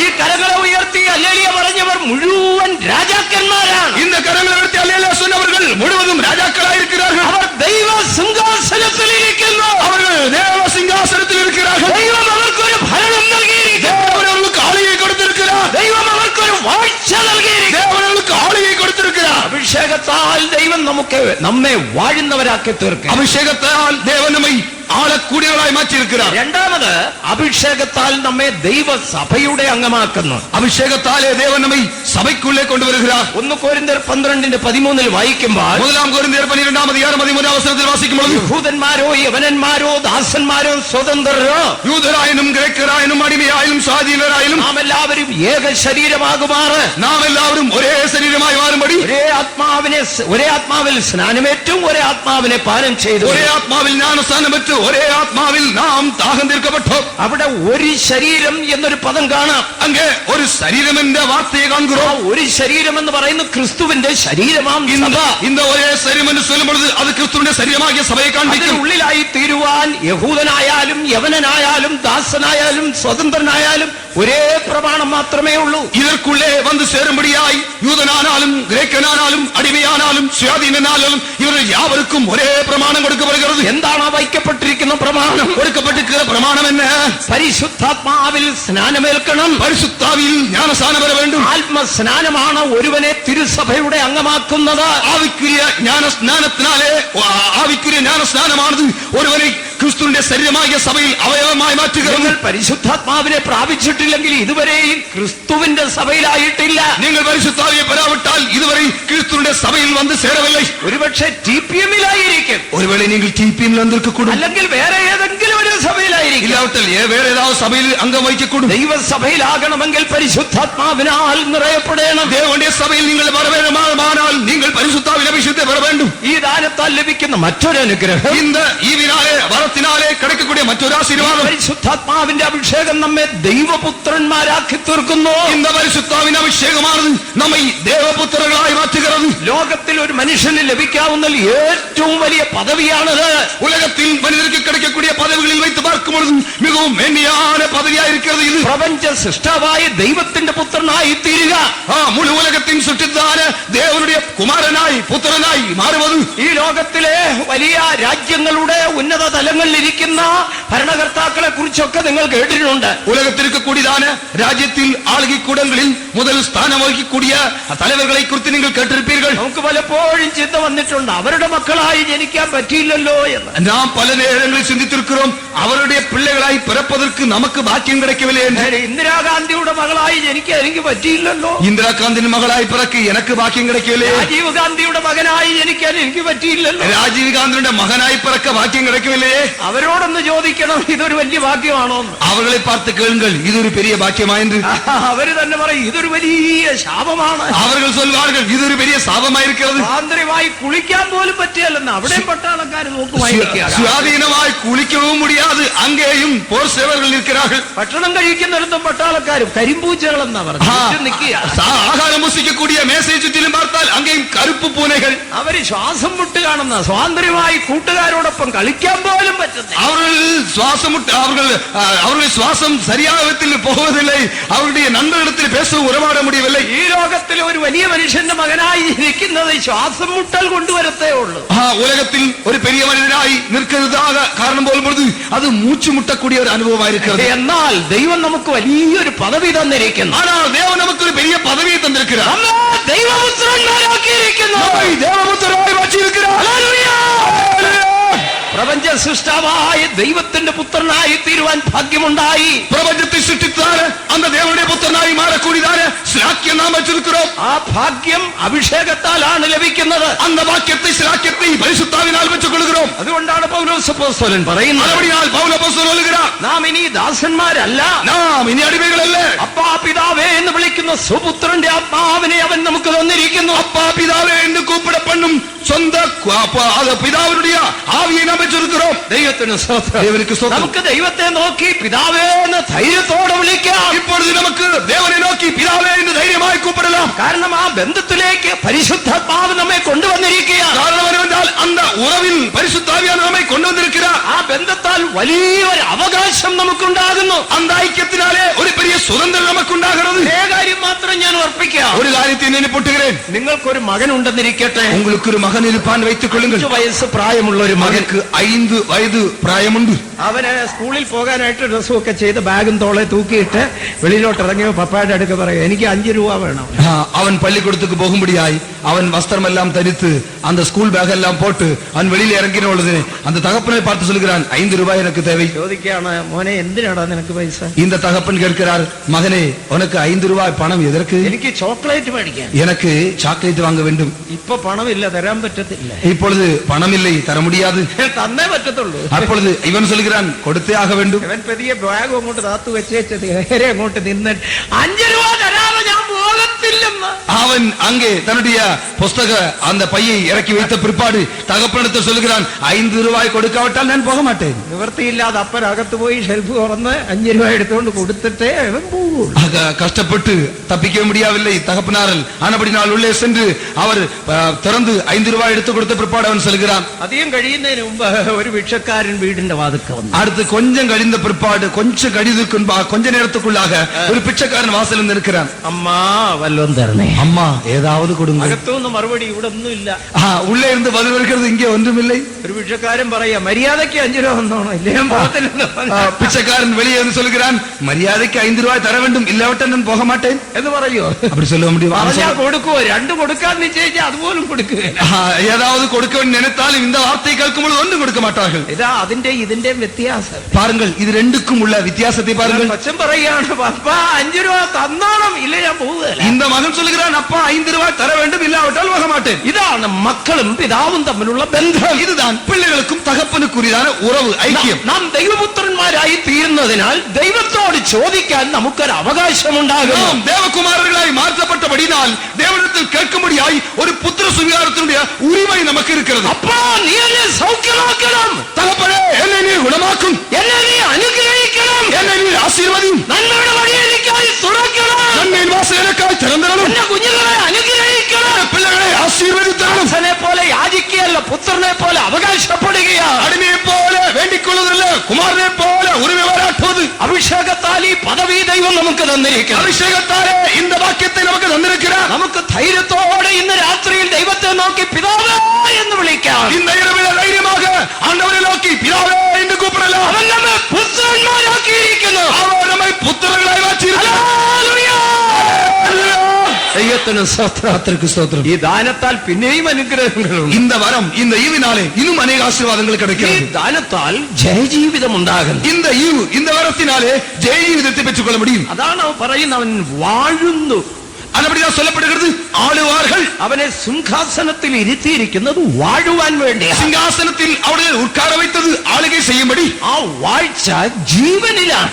இந்த ஆளுகை அது ஜீவனில். എന്താണ് ഈ വാഴ്ച എന്ന് இந்த പറയുന്നത്? ஆளுகை என்றால் என்ன? മരണത്തിന്മേൽ, പാപത്തിന്മേൽ, ജഡത്തിന്മേൽ, ലോകത്തിന്മേൽ ഉള്ള ഭരണം. இது மரணம், பாவம், உலகம், மாம்சம் இப்படிப்பட்ட மேலுள்ள ஆளுகை. പരിശുദ്ധാത്മാവിന്റെ അഭിഷേകത്താൽ ദൈവം നമുക്കൊരു വാഴ്ച തന്നിരിക്കുന്നു. பரிசுத்தாவின் அபிஷேகத்தினாலே தேவன் நமக்கு ஒரு ஆளுகை தந்திருக்கிறார். പാപത്തെ കീഴ്പ്പെടുത്തി ഭരിക്കുവാൻ, വാഴുവാൻ, பாவத்தை கீழ்ப்படுத்தி அதன் மேல் ஆளுகை செய்யும்படி, ജഡത്തെ കീഴ്പ്പെടുത്തി വാഴുവാൻ, மாம்சத்தை கீழ்ப்படுத்தி ஆளுகை செய்யும்படி, സാത്താനെ കീഴ്പ്പെടുത്തി വാഴുവാൻ, சாத்தானை கீழ்ப்படுத்தி அதன் மேல் ஆளுகை செய்யும்படி. അതാണ് റോമാലേഖനം 16-ാം അധ്യായത്തിൽ പൗലോസ് അപ്പോസ്തലൻ പറയുന്നു. ஆனபடினால் ரோமர் 16-ஆம் அதிகாரத்தில் பவுல் அப்போஸ்தலன் சொல்கிறார், സമാധാനത്തിന്റെ ദൈവമോ സാത്താനെ വേഗത്തിൽ നിങ്ങളുടെ കാൽ കീഴെ ചതച്ചുകളെ. சமாதானத்தின் தேவன் சீக்கிரமாய் சாத்தானை உங்கள் காலின்களே நசுக்கி போடுவார். അവിടെ സമാധാനത്തിന്റെ ദൈവം എന്ന് പറയുന്ന പരിശുദ്ധാത്മാവിനെ കുറിച്ചാണ്. இங்கே சமாதானத்தின் தேவன் என்று சொல்வது அது பரிசுத்தாவியானவரை குறிப்பிட்டு ഒരു വിധത്തിൽ പറഞ്ഞാൽ അത് പരിശുദ്ധാത്മാവിനെ കുറിച്ചാണ്. ஒரு விதத்தில் சொல்லும் பொழுது பரிசுத்தாவியானவரை குறித்து சொல்லப்படுகிறது. പരിശുദ്ധാത്മാവിന്റെ അഭിഷേകത്താൽ സാത്താനെ നിങ്ങളുടെ കാൽ കീഴെ ചതയ്ക്കുന്നു. பரிசுத்தாவின் அபிஷேகத்தினாலே நீங்கள் சாத்தானை உங்களுடைய கால்கள் கீழாக நசுக்கப்படுகிறீர்கள். കാൽ കീഴെ സാത്താനെ കൊണ്ടുവരുവാൻ ഒരു വലിയ ശക്തിയും അധികാരവും അഭിഷേകത്താൽ ലഭിച്ചിരിക്കുന്നു. கால் கீழாக கொண்டு வரும்படியாய் பரிசுத்தாவின் அபிஷேகத்தினாலே ஒரு வல்லமையும் ஆளுகையும் நமக்கு கிடைக்கிறது. അതുകൊണ്ടാണ് ഇതിനെ വാഴ്ച എന്ന് പറയുന്നത്. ஆனபடியால் இதை ஒரு ஆளுகை என்று சொல்லப்படுகிறது. ഈ വാഴ്ച ജീവനിലാണ്. இந்த ஆளுகை அது ஜீவனில். ദൈവത്തിന് സ്തോത്രം. கர்த்தருக்கு ஸ்தோத்திரம். അടുത്തത് ഇത് യേശു ക്രിസ്തു മുഖാന്തരമാണ്. இது இயேசு கிறிஸ்துவின் மூலமாக ഈ വാഴ്ച ഒരുവന് ലഭ്യമാകുന്നത് ജീവനിൽ യേശു മുഖാന്തരം. இந்த ஒரு மனிதனுக்கு இந்த ஆளுகை இயேசு கிறிஸ்துவின் மூலமாக ஜீவனில் கிடைக்கிறது. അഭിഷേകം പ്രാപിച്ചാൽ യേശു ക്രിസ്തുവിനെ കൂടാതെ ഈ വാഴ്ച നമുക്ക് ലഭ്യമല്ല. அபிஷேகத்தை பெற்றுக் கொண்டாலும் இயேசுவின் மூலமாக அல்லாமல் ஆளுகை செய்ய நம்மால் முடியாது. നീതി ദാനത്താൽ ജീവനിൽ യേശു ക്രിസ്തു മൂലം വാഴുന്നു എന്ന്. நீதியின் பரிபலத்தினாலே இயேசு கிறிஸ்து மூலமாக ஜீவனில் ஆளுகை செய்கிறீர்கள். മറ്റൊരു ദാനത്തെ കുറിച്ച് ബൈബിൾ പഠിക്കുന്നുണ്ട്. എഫേസ്യ ലേഖനം 4-ാം അധ്യായത്തിൽ വായിക്കും. எபேசியர் நிருபம் 4-ஆம் அதிகாரத்தில் மற்றொரு ஈவை குறித்து காண்கிறோம். 8-11 വാക്യങ്ങൾ വായിക്കുമ്പോൾ 8-11 വചനങ്ങൾ വാസിക്കും பொழுது അവൻ ബദ്ധന്മാരെ പിടിച്ചുകൊണ്ട് ഉയരത്തിൽ കയറി அவர் சிறைப்பட்டவர்களை சிறையாக்கி உன்னதத்திற்குள் கடந்து சென்றார். മനുഷ്യർക്ക് നല്ല ദാനങ്ങളെ കൊടുത്തിരിക്കുന്നു. அவர் மனிதருக்கு வரங்களை அளித்தார். ക്രിസ്തുവിനെ കുറിച്ച് പറയുകയാണ്. கிறிஸ்துவை குறித்து சொல்லப்படுகிறது. മരണത്തിലേക്കും പാതാളത്തിലേക്കും ഇറങ്ങിയ കർത്താവ്, மரணம் பாதாளத்துக்கு இறங்கி சென்ற ஆண்டவர், മരണത്തെയും പാതാളത്തെയും തോൽപ്പിച്ച് மரணம் பாதாளம் இவைகளை அவர் തോൽക്ക പണി മരണത്തിന്റെ അധികാരിയായ പിശാചിനെ തോൽപ്പിച്ച് മരണത്തിന് അധികാരിയായ പിശാസை കീഴ്പ്പെടുത്തി മരണത്തിന്റെ താക്കോൽ കൈവശം വാങ്ങി മരണത്തിനുடைய തിരവുകോலை കയ്യിലെ വെച്ചുകൊണ്ടാണ് ബദ്ധന്മാരെ പിടിച്ചുകൊണ്ട് ഉയരത്തിലേക്ക് കയറി சிறைப்பட்டவர்களை பிடித்து உன்னதத்திற்கு கடந்து செல்கிறார் ഉയരത്തിലേക്ക് കയറിപ്പോയവൻ മനുഷ്യർക്ക് ദാനങ്ങളെ കൊടുക്കുന്നു എന്ന് ഉന്നതത്തിற்கு ஏறி சென்றதான ஆண்டவர் மனுஷருக்கு வரங்களை அருள் செய்கிறார் என்று காண்கிறோம் പറയുന്ന ദാനങ്ങൾ ക്രിസ്തുവിന്റെ ദാനങ്ങൾ இங்கே சொல்லப்படுதான வரங்கள் கிறிஸ்துவின் வரங்கள் ഏതാണ് ഈ ക്രിസ്തുവിന്റെ ദാനങ്ങൾ இந்த கிறிஸ்துவின் வரங்கள் என்றால் என்ன എഫേസ്യർ 4:11 മുതലുള്ള വാക്യങ്ങളിൽ അത് കാണാൻ കഴിയും 4-ാം അധ്യായം 11 മുതൽ വചനങ്ങളിൽ കാണുகிறோம் അവൻ ചിലരെ അപ്പോസ്തലന്മാരായും അവർ ചിലരെ അപ്പോസ്തലരാകും പ്രവാചകന്മാരായും ചിലരെ ദീർഘദർശികളാകും സുവിശേഷകന്മാരായും സുവിശേഷകരാകും ഇടയന്മാരായും ഉപദേഷ്ടാക്കന്മാരായും നിയമിച്ചിരിക്കുന്നു മേയ്പ്പരാകും ബോധകരാകും ഏർപ്പെടുത്തിനാർ ഇവരെ എവിടെ നിയമിച്ചിരിക്കുന്നു എங்கே നിയമിത്താർ ദൈവത്തിന്റെ സഭയിൽ നിയമിച്ചിരിക്കുന്നു ദൈവത്തിന്റെ സഭയിൽ അവരെ ഏർപ്പെടുത്തുகிறார் ആരാണ് നിയമിച്ചിരിക്കുന്നത് ഇവരെ ഏർപ്പെടുത്തിയത് നിയമിച്ചത് യാർ കമ്മിറ്റി കൂടിയല്ല ഇവരെ നിയമിച്ചത് കമ്മിറ്റിയല്ല ഇത് ഒരു കമ്മിറ്റി ഒരു കൂട്ട് ആലോചന സഭ കൂടി നിയമിച്ചതല്ല ഇവരെ വോട്ടിട്ട് നിയമിച്ചതല്ല ഇവർക്ക് വോട്ടിട്ട് നിയമിച്ചതല്ല കർത്താവായ യേശുക്രിസ്തു തന്നെ നിയമിച്ചിരിക്കുന്നു ആണ്ടവരായ യേശുവേ ഇവരെ നിയമിച്ചാൽ ഇവരെ ദൈവത്തിന്റെ സഭയ്ക്ക് ദാനമായി കൊടുത്തിരിക്കുന്നു ദൈവത്തിന്റെ സഭയ്ക്ക് ഈവാക വരമായി കൊടുത്തിരിക്കുകയാർ അതിന് പഴയ നിയമത്തിൽ നിഴലായി കാണാൻ കഴിയും அதை പഴയ ഏർപ്പാട്ടിൽ നിഴലാக കാണാൻ முடியும் ലേവി ഗോത്രത്തെ ഇസ്രായേലിൽ നിന്ന് വേർതിരിച്ച് ദൈവത്തിന്റെ സഭയ്ക്ക് ദാനമായി കൊടുത്തിരിക്കുന്നു ലേവി ഗോത്രത്തെ വേർതിരിച്ചു അവരെ ദൈവത്തിന്റെ സഭയ്ക്ക് ഈവാക കൊടുക്കുക ദൈവത്തിന്റെ സഭയ്ക്ക് ദൈവം അപ്പോസ്തോലിക പ്രതിഷ്ഠയുള്ള ശുശ്രൂഷകരെ ദാനമായി കൊടുത്തിരിക്കുക ദൈവത്തിന്റെ സഭയ്ക്ക് അപ്പോസ്തല പ്രതിഷ്ഠ ഊഴിയർകളെ ഈവാക ദൈവൻ കൊടുക്കുകയാർ ഇത് ഒരു പറഞ്ഞു തീരാത്ത ദാനമാണ് ഇത് ചൊല്ലി മുടിയാതെ ഈവായിരിക്കും വിലമതിക്കാനാവാത്ത ദാനമാണ് ഇത് വിലമതിപ്പറ്റതായ ഒരു ഈവായിരിക്കും അപ്പോസ്തോലിക പ്രതിഷ്ഠയുള്ള ഒരു ശുശ്രൂഷകന്റെ വില ഇന്നത്തെ ക്രിസ്തീയഗോളത്തിന് അറിഞ്ഞുകൂടാ അപ്പോസ്തലിക പ്രതിഷ്ഠയുള്ള ഊഴിയരുടെ വില ഇന്നേക്ക് ക്രിസ്തുവോലകத்துக்கு தெரியாது എന്നാൽ ചെറിയൊരു കൂട്ടം അത് മനസ്സിലാക്കിയിട്ടുണ്ട് ചെറിയൊരു സമൂഹം അത് വിളങ്ങിക്കൊണ്ടിരിക്കുന്നത് അത് മനസ്സിലാക്കിയവരാണ് ഞങ്ങളുടെ മുൻപിൽ ഇരിക്കുന്ന ഈ ആത്മാക്കൾ அதை വിളങ്ങിക്കൊണ്ടവர்களാണ് ഞങ്ങൾക്ക് മുൻപാർക്ക കൂടിയാണ് ജനങ്ങൾ അതിന്റെ വില മനസ്സിലാക്കിയവർ കരങ്ങളെ ഉയർത്തിയവരല്ലേലിയ പറഞ്ഞാട്ട് അതുകൊണ്ടാണ് ഈ അപ്പോസ്തലന്മാരെ അവർ പിൻപറ്റുന്നത് പിൻപറ്റുகிறார்கள் ഞങ്ങൾ ഇവർക്ക് പണം കൊടുത്തല്ല ഞങ്ങൾ പിന്നാലെ ഇവരെ കൊണ്ടുവരുന്നത് ഞങ്ങൾ പണം കൊടുത്തല്ല ഇവരെ ഞങ്ങൾ പിന്നാലെ കൊണ്ടുവന്നത് ഞങ്ങൾ പണം കൊടുത്താരെയും പെന്തക്കോസ്തിലാക്കുന്നില്ല പണത്തെ കൊടുത്ത് ആരെയും പെന്തക്കോസ്ത് മാർഗത്തിൽ കൊണ്ടുവരുന്നില്ല ഭൗമിക നന്മകൾ ഞങ്ങൾ മനുഷ്യർക്ക് കൊടുക്കുന്നില്ല എഴുത്ത് ഭൂമിക്കുரிய ആശീർവാദങ്ങളെ ഒന്നും മനുഷ്യർക്ക് കൊടുപ്പതില്ല പക്ഷേ ഈ ജനം ഞങ്ങളെ പിൻപറ്റുന്നത് എന്തുകൊണ്ട് ഇന്ന് ജനങ്ങൾ ഞങ്ങളെ പിൻപറ്റുகிறார்கள் ഇവിടെ അപ്പോസ്തലന്മാരെ കണ്ടതുകൊണ്ട് ഇങ്ങനെ അപ്പോസ്തലകൾ ഇരിക്കുന്നപടിയാൽ അപ്പോസ്തോലിക പ്രതിഷ്ഠയുള്ളവരെ കണ്ടതുകൊണ്ട് അപ്പോസ്തലിക പ്രതിഷ്ഠയുള്ളവരെ കണ്ടപടിയാൽ ഒരുപക്ഷെ ചോദിക്കുക എല്ലാരും അങ്ങനാണോ ഒരു വേളക്കാർക്ക് കൂടും എല്ലാവരും ഇതുപോലെ ഇരിക്കുകയാണോ കർത്തർക്ക് സ്തോത്രം കർത്താവിന്റെ കൂടെ 12 ഉണ്ടായിരുന്നു അപ്പോസ്തലൻ ആണ്ടവരായ യേശുവോട് കൂടെ 12 പേരുണ്ടാர்கள் അതിൽ ഒരുവൻ എന്റെ പേരറിയാമോ അതിൽ ഒരുത്തൻ അവന്റെ പേര് தெரியுமா യൂദ അവനുடைய പേര് യൂദാസ് അങ്ങോട്ടേ ഉണ്ട് അന്ന് മുതലേ ഇപ്പടി ഉണ്ട്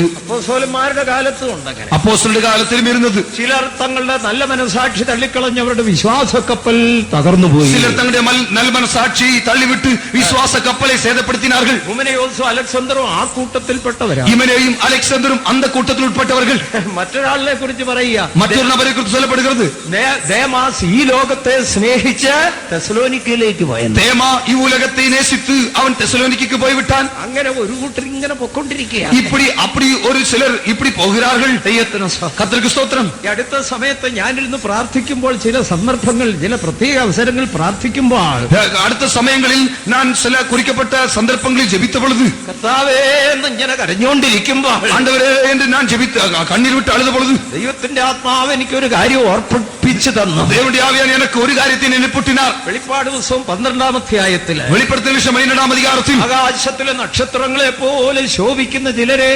മഹാസർപ്പം വാലുകൊണ്ട് വലിച്ച് ഭൂമിയിലേക്ക് എറിഞ്ഞു കളഞ്ഞു. വാനമണ്ഡലത്തിലെ നക്ഷത്രങ്ങളെ പോൽ പ്രകാശിക്കக்கூடிய നക്ഷത്രങ്ങളെയും இந்த வல் சர்ப்பமானது தன்னுடைய வாலினாலே சுருட்டி கீழே விழத்தள்ளுகிறது. വാലിങ്ങനെ നടക്കുക. തിരുവനന്തപുരം, കൊട്ടാരക്കര, തിരുവല്ല, എവിടൊക്കെ വേണോണ്ടിക്ക നടക്കുക. இந்த வாலை பார்க்கும் பொழுது திருவனந்தபுரம், கொட்டாரக்கரை, திருவല്ല இப்படி பல இடங்களிலும் அது சஞ்சரிக்கிறது. നക്ഷത്രങ്ങളെ പോലുള്ളവരെ ചുരുട്ടി ഭൂമിയിലേക്ക് എറിയാൻ, നക്ഷത്രങ്ങളെ പോലെ இருக்கக்கூடியவர்களை சுருட்டி கீழே வீழ்த்தும்படி പരിശുദ്ധാത്മാവ് ഒരു കാര്യം ഓർപ്പിച്ചു. പരിശുദ്ധാവിന് ഒരു കാര്യത്തെ നിലപൊട്ടിനാർ. ഇത് വെളിപ്പെടുത്തുന്ന ആൺകുട്ടി എടുക്കാൻ സമയമായി എന്നാണ്. വെളിപ്പെടുത്തக்கூடிய സത്യം என்னவென்றால் ஆண் பிள்ளை எடுத்துக் கொள்ளப்பட வேலையாயிற்று. ആൺകുട്ടി എടുക്കപ്പെടാൻ സമയമായി.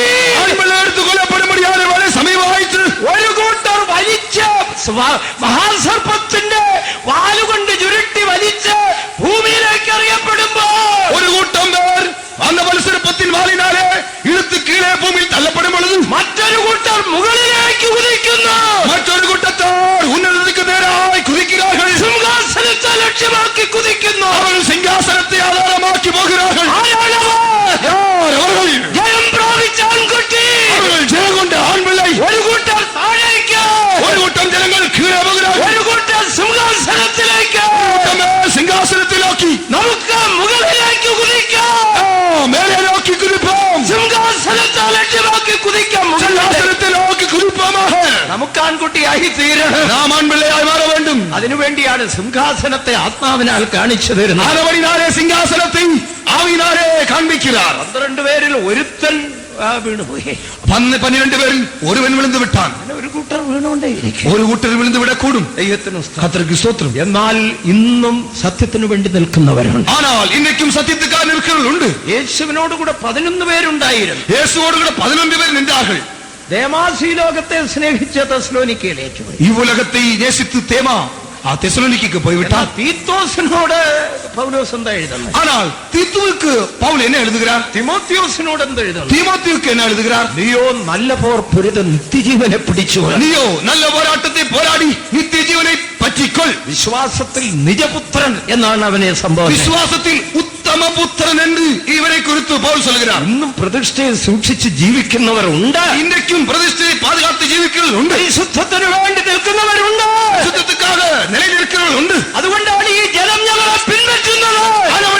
ഇന്ന ജനങ്ങളെ പിൻപറ്റുகிறார்கள். ഇവരുടെ വില മനസ്സിലാക്കിയത് കൊണ്ട്, ഇവരുടെ വിലയെ അവർ പുരിഞ്ഞുകൊണ്ടപടിയാൽ ദൈവത്തിന്റെ സഭയ്ക്ക് അപ്പോസ്തലന്മാരെ ദാനമായി നൽകിയിരിക്കുന്നു. ദേവന്റെ സഭയ്ക്ക് അപ്പോസ്തലകളെ ദേവൻ ഈവായി കൊടുത്തിരിക്കുകയാർ. എന്തിനാണ് ഈ അപ്പോസ്തലന്മാരെ? എதற்காக இந்த അപ്പോസ്തലர்கள்? ഒരു ജയജീവിതം ചെയ്യാൻ, വാഴുവാൻ, ഒരു ജയജീവിതം ചെയ്യുമ്പടി, ആളുകை ചെയ്യുമ്പടി പ്രതിഷ്ഠിക്കപ്പെട്ട അപ്പോസ്തലന്മാർ. പ്രതിഷ്ഠിക്കപ്പെട്ട അപ്പോസ്തലர்கள் ലോകത്തിൽ തങ്ങൾക്കുള്ളതൊക്കെയും വിട്ട്, ഉലകത്തിൽ തങ്ങൾക്കുரிய എല്ലാവற்றையும் വിട്ട്, ലോകത്തിലുള്ളതൊക്കെയും വിറ്റ്, ഉലകത്തിൽ തങ്ങൾക്ക് എല്ലാവற்றைയും വിറ്റവர்களായി കർത്താവിനെ പിൻപറ്റിയ അപ്പോസ്തലന്മാർ, കർത്തരെ പിൻപറ്റതാന അപ്പോസ്തലകൾ, വിശ്വാസത്താൽ ജീവിക്കുന്നവർ, വിശ്വാസത്താൽ ജീവിക്കുന്നവர்கள், ജയജീവിതം നയിക്കുന്നവർ, ജയജീവിതത്തെ ചെയ്യുന്നവர்கள். ദൈവത്തിന് സ്തോത്രം. കർത്തർക്ക് സ്തോത്രം. നിങ്ങൾ ജയജീവിതം ചെയ്യാൻ ആഗ്രഹിക്കുന്നെങ്കിൽ, നിങ്ങൾ ജയജീവിതം ചെയ്യാൻ വിരുമ്പുകളാനാൽ അതിനൊരു പ്രത്യേക ഉപദേശം വേണം. அதற்கு ഒരു കുറിക്കപ്പെട്ടതാന വിശേഷിക്കപ്പെട്ട ഉപദേശം ദേവൻ. ജയജീവിതം ചെയ്യുന്നവർക്ക് മാത്രമേ ജയജീവിതത്തെ ഉപദേശിപ്പാൻ കഴിയൂ. ജയജീവിതം ചെയ്യുന്നവർക്ക് മാത്രമേ ജയജീവിതത്തെ കുറിച്ച് ബോധിക്കാൻ കഴിയും. അപ്പോസ്തലന്മാർക്ക് മാത്രമേ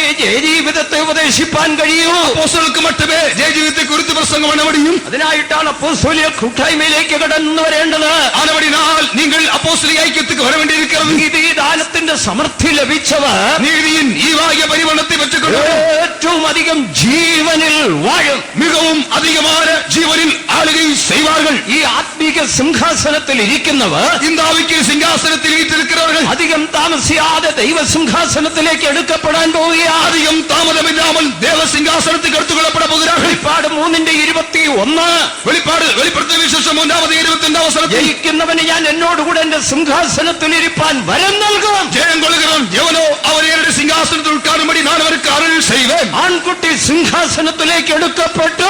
ஆண் பிள்ளை சிங்காசனத்துக்கு எடுத்துக்கொள்ளப்பட்டது. യേശുക്രിസ്തു മടങ്ങി വരാൻ പോകുന്നു. യേശു തിരിഞ്ഞു വരാൻ പോകുகிறார். തിരുസഭയെ ചേർക്കുവാൻ വരുന്നു. തിരുസഭയെ ചേർക്ക വരാൻ പോകുகிறார். ജയം പ്രാപിച്ച ആൺകുട്ടിയെ ചേർക്കുവാൻ, ജയം പെറ്റതാണ് ആൺപിള്ളയെ ചേർക്കുമ്പടി, ജയജീവിതം ചെയ്യുന്ന വിശുദ്ധന്മാരെ ചേർപ്പാൻ, ജയം കൊണ്ടതാണ് ജയജീവിതം ചെയ്യുന്ന വിശുദ്ധവാന്കളെ ചേർക്കുമ്പടി അവൻ മധ്യാകാശത്തിൽ ഇറങ്ങി വരാൻ പോവുകയാണ്. മധ്യവാനത്തിൽ വെളിപ്പെടാൻ തരപ്പോகிறார். എല്ലാവരും തങ്ങളുടെ കണ്ണുകളെ അടയ്ക്കാം. யாவரும் கண்களை மூடுவோம். എല്ലാവരും മുഴങ്കാൽ മടക്കാം. எல்லாரும் முழங்கால் படியிடுவோம். ഇന്ന് രാത്രിയിൽ ഈ പന്തലിൻ കീഴിലിരിക്കുന്ന എല്ലാ പ്രിയപ്പെട്ടവരെയും இந்த இரவில் இந்த பந்தலுக்கு இருக்கக்கூடிய எல்லா அருமையானவர்களையும் നിങ്ങളെ ദൈവ സിംഹാസനത്തിലേക്ക് കൊണ്ടുവരാൻ ആഗ്രഹിക്കുകയാണ്. உங்களை தேவ சிங்காசனத்துக்கு கொண்டு வர விரும்புகிறோம். ഇന്ന് നിങ്ങൾക്ക് അവനൊരു വാഴ്ച തരാൻ പോകുന്നു. உங்களுக்கு அதற்கேற்ற ஒரு ஆளுகையை தரப்போகிறோம். നിങ്ങളെ അടിമപ്പെടുത്തുന്ന പാപത്തിന്മേൽ ജയം, உங்களை அடிமைப்படுத்தக்கூடிய பாவத்தினுடைய ஜெயம், ജഡത്തിന്മേൽ ജയം, மாம்சத்தின்மேல் ஜெயம், സാത്താൻമേൽ ജയം, சாத்தான்மேல் ஜெயம், രോഗത്തിന്മേൽ ജയം. രോഗത്തിന്മേൽ ജയം. ഇന്ന് രാത്രിയിൽ എല്ലാവരും ദൈവ സിംഹാസനത്തിൽ ഇരുത്തപ്പെടട്ടെ. இந்த இரவில் யாவரும் தேவ சிங்காசனத்தில் வீற்றிருப்பவாக. എങ്ങനെയാണ് അവിടെ ഇരുത്തപ്പെടുന്നത്? எப்படி அங்கு வந்து சேருவது? അഭിഷേകത്താൽ, அபிஷேகத்தாலே, അഗ്നി അഭിഷേകത്താൽ, அபிஷேகத்தால், അഗ്നി അഭിഷേകത്താൽ, அபிஷேகத்தாலே, അപ്പോസ്തലിക കൂട്ടായ്മയാൽ, அப்போஸ்தலிക ஐக்கியத்தால், അപ്പോസ്തലന്മാരുടെ ഉപദേശത്താൽ, அப்போஸ்தலிക ഉപദേശത്താலே ഇപ്പോൾ ദൈവം നിങ്ങൾക്കത് തരുവാൻ പോവുകയാണ്. இப்பொழுது தேவன் உங்களுக்கு தரப்போகிறார். അപ്പോൾ നിങ്ങളെ സിംഹാസനത്തിലേക്ക് ഉയർത്തുകയാണ്. தேவன் உங்களை சிங்காசனத்தில் உயர்த்துகிறார். ഒരു സിംഹാസനത്തിൽ ഇരുത്തപ്പെടാൻ ആഗ്രഹിക്കുന്നവർ, ஒரு சிங்காசனத்தில் இருக்க வாஞ்சிக்கிறவர் വലങ്കരങ്ങളെ ഉയർത്തിപ്പിടിച്ചോട്ട്, அப்படிப்பட்ட ஒரு வலங்கரங்களை உயர்த்தி பிடிப்போம். വലങ്കരങ്ങളെ ഉയർത്തിപ്പിടിക്കുക. வலங்கரங்களை உயர்த்தி பிடிப்போம். ദൈവ സാന്നിധ്യം ഇവിടെയുണ്ട്. தேவ சமூகம் இங்குണ്ട്. യേശു നമ്മുടെ മധ്യത്തിൽ വ്യാപിക്കൊണ്ടിരിക്കുന്നു. യേശു നമ്മുടെ മധ്യത്തിൽ വ്യാപിക്കൊണ്ടിരിക്കുന്നു. പരിശുദ്ധാത്മാവ് വ്യാപരിച്ചുകൊണ്ടിരിക്കുന്നു. പരിശുദ്ധാത്മാവ് ക്രിയ ചെയ്യുന്നു. ഇപ്പോൾ നിങ്ങൾ വിടുവിക്കപ്പെടുകയാണ്. അനേകർ വിടുവിക്കപ്പെടുகிறார்கள். ഇപ്പോൾ വിടുവിക്കപ്പെടുന്നു. വിടുവിക്കപ്പെടുகிறார்கள். അടിമത്വത്തിൽ നിന്ന് വിടുവിക്കപ്പെടുന്നു. അടിമത്തത്തിൽ വിടുവിക്കപ്പെടുகிறார்கள். പാപത്തിന്റെ ബന്ധനത്തിൽ നിന്ന് വിടുവിക്കപ്പെടുന്നു. പാപത്തിൻ കെട്ടിൽ നിന്ന് വിടുവിക്കപ്പെടുகிறார்கள். രോഗത്തിന്റെ ബന്ധനത്തിൽ നിന്ന് വിടുവിക്കപ്പെടുന്നു. വ്യാധിൻ കെട്ടിൽ നിന്ന് വിടുതലാക്കപ്പെടുகிறார்கள். പന്തലിലിരിക്കുന്ന എല്ലാവരെയും സൗഖ്യമാക്കുവാൻ പന്തലുക്കാർക്ക് യാവരും ഗുണമാക്കുമടി യേശുവിന്റെ അടിപ്പിണലിൽ ശക്തിയുണ്ട്. യേശുവിനുடைய തലമുകളിൽ ഗുണമുണ്ട്, വലമുണ്ട്. ഇപ്പോൾ അത് പുറപ്പെട്ടുകൊണ്ടിരിക്കുകയാണ്. അത് പുറപ്പെട്ട് ചെല്ലുகிறது. അത് നിങ്ങളെ സൗഖ്യമാക്കട്ടെ. ഹല്ലേലൂയ. പരിശുദ്ധാത്മാവാകുന്ന ദാനം, പരിശുദ്ധാവിയായ ഈവ്, ദൈവത്തിന്റെ ദാനം ദേവനുடைய ഈവ് ഇപ്പോൾ നിങ്ങളുടെ മേൽ പകർന്നുകൊണ്ടിരിക്കുകയാണ്. ഇപ്പോൾ നിങ്ങളുടെ മേൽ ഊറ്റപ്പെടുகிறது. ദൈവത്തിന്റെ പരിശുദ്ധാത്മാവ് ദേവനുடைய പരിശുദ്ധാവിയാനവർ പന്തലിൻ കീഴിൽ വ്യാപരിച്ചുകൊണ്ടേയിരിക്കുന്നു. ഉലാവുകൊണ്ടിരിக்கிறார். നിങ്ങളെ ദൈവ സിംഹാസനത്തിലേക്ക് ഉയർത്തുന്നു. നിങ്ങളെ ദേവസിംഹാസനത്തിൽ കൊണ്ടുവരികയാണ്. ഒരു ജയജീവിതം തരുന്നു. ജയജീവിതത്തെ തരുക. നിങ്ങൾക്കൊരു ജയജീവിതം തരുക.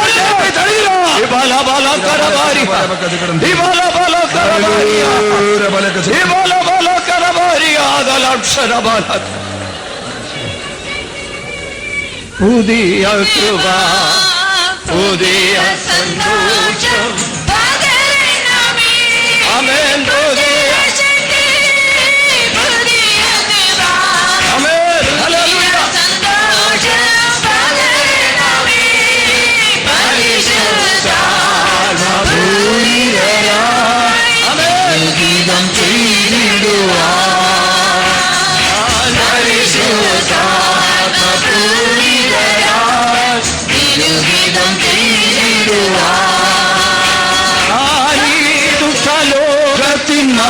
ഗീതം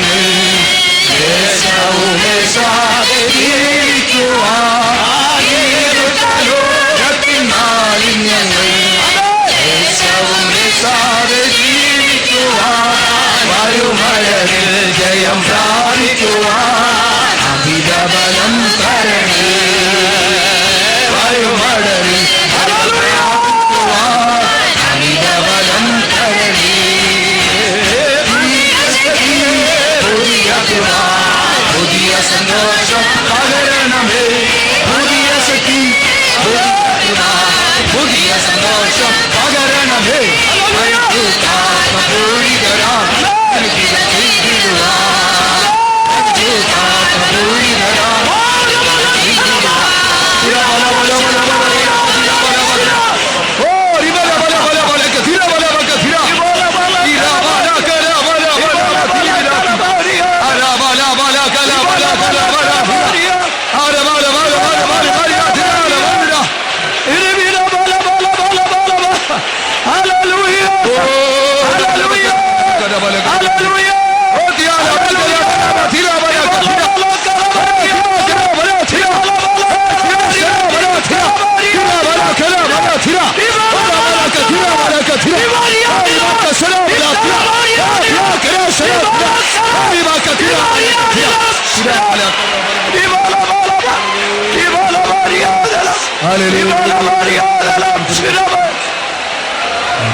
ദൈവത്തിന്റെ ശക്തി പന്തലിൻ കീഴിൽ വ്യാപരിച്ചുകൊണ്ടേയിരിക്കുന്നു. தேவனுடைய வல்லமை ஆனந்த பந்தல் கீழ் உலாவிக்கொண்டிருக்கிறது. ഇപ്പോൾ അത് നിങ്ങളെ തൊട്ടുകൊണ്ടിരിക്കുക. அந்த வல்லமை இப்பொழுது உங்களை தொடுகிறது. ഇപ്പോഴത് നിങ്ങളെ ഉയർത്തുന്നു. அந்த வல்லமை உங்களை உயர்த்துகிறது. ദൈവ സിംഹാസനത്തിലേക്ക് ഉയർത്തുന്നു. தேவ சிங்காசனத்தில் உங்களை உயர்த்துகிறது. ഈ ദുഷ്ടലോകത്തിന്റെ മാലിന്യങ്ങൾ ഏൽക്കാതെ, பொல்லாத உலகத்தின் அசுத்தங்கள் ஏற்காதபடி ഏകനമായി ജീവിപ്പാൻ, ஏகீனம் செய்யும்படியாக, പരിശുദ്ധമായി ജീവിപ്പാൻ, சுத்தமாய் ஜீவிக்கும்படியாக, ഏകനമായി ജീവിപ്പാൻ.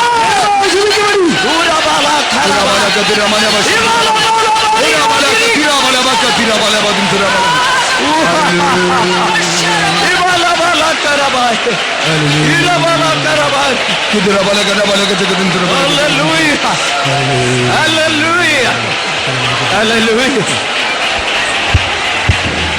ഈ ദുഷ്ടലോകത്തിൻ മാലിന്യങ്ങൾ ലേശവും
Amen. Hallelujah.